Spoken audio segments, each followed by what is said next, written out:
अरे बापरे! केवढं मोठं संकट हे. काय करायचं आता? अख्खं घर अस्ताव्यस्त झालं होतं. सगळीकडे शोधाशोध चालू होती.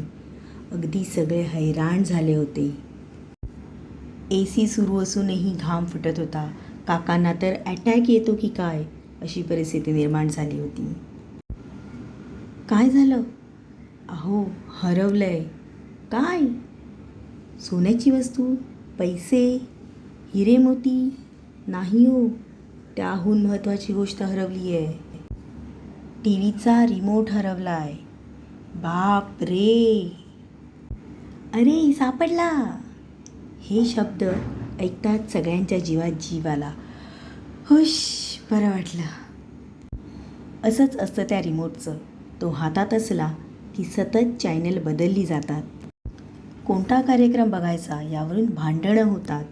पण तो हरवला की सगळं घर मात्र एकत्र येतं. रिमोट ही आकाराने छोटी गोष्ट आहे, पण अख्ख्या घराला नाचवते. तो फारसा महागही नाही, तरी त्यासाठी सगळे भांडतात. लहान मुलं तर एकमेकांचे केस सोडतात, मारामारी करतात आणि रिमोटवर आपला हक्क सांगतात. पण एकदा का रिमोट हरवला की सगळी भांडणे विसरली जातात.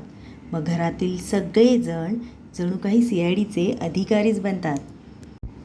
आणि मग फ्रीजमध्ये, बाथरूममध्ये, सोफ्याखाली, बेडखाली, उशांमध्ये, अगदी अशक्य वाटतील अशा सर्व ठिकाणी रिमोट शोधला जातो. कारण रिमोट हरवणं हे घरावर आलेलं एक छोटंसं संकटच असतं. मग काय, संपूर्ण घर एकत्र येऊन त्या संकटाचा सामना करतं आणि रिमोट सापडला की सगळेजण आनंदी होतात.